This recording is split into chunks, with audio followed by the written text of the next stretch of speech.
If you love Baltimore sports, you'll love WNST.net. Issues. Why tackle the Colts at this point? I mean, I don't want to say it's been rehashed.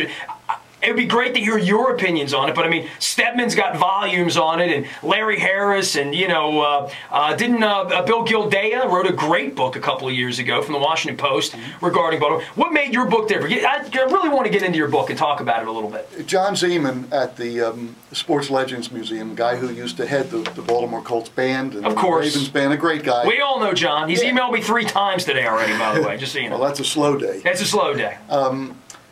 John said something about 24 books have been written about that game. Just the 58 game? Yeah. And probably several on the New York side, too, right? And yeah, oh, absolutely. And Frank Gifford did a book just this year. And we all know that, it was the 58 game, the sudden death game, the legendary game. The greatest game ever played. Right, the game that really created the modern NFL. I knew that a lot of books had been written about it. I didn't want to write a book about the sudden death game. I didn't want to write a book just about the 58 Colts. I wanted to write about the Baltimore of that era and of the characters of that era, the characters on the Colts and the characters who were in Baltimore. The Tommy D'Alessandros and the Mimi DePietros and the Buddy Deans and all of that made Baltimore quirky. Baltimore was always, and to this day, it's still quirky.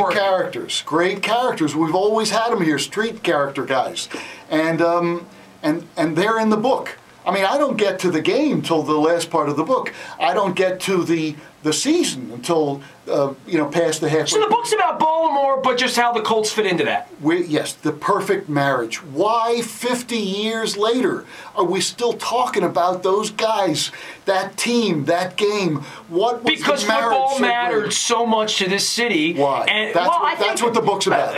Here's one of the whys. I think Stedman hit this pretty good, and I think between you and Stedman, you probably got both ends covered on this thing. Stedman always told me that it was because there was no university to garner support here because of the Naval Academy, because the College Park was so far removed from Baltimore circa 1950 to a lot of people. That's part of it, and part of it is we had a working class city. We had a city that didn't identify with going to college. We had a city, and this was our college team. Right. And we also had a baseball team that was a disaster. We're talking 1958. Remember the Colts? Well, it was a 4-year disaster at that point. They only been here a couple years. But just remember, the Colts came here in 53, the Orioles in 54. Both teams were terrible, and suddenly, here's this kid with a working class background like most of ours, named Unitas. They couldn't even pronounce his name at first. And all of a sudden, how did they pronounce it? Unitas. Isn't that funny? Yeah. Because if you just looked at it on a sheet of paper and you knew nothing about football, you probably would mispronounce it, right? Here's the other thing. Let me tell you something. I had breakfast this morning with Andy Barth, who used to be with Channel 2 for many years. Grew up on Andy Barth. Yeah. Sure. I mean, and look, Andy went down a year or two ago to spring training to cover the Orioles. And he said, you stand there in the middle of the locker room waiting to be summoned by the guy who you want to interview.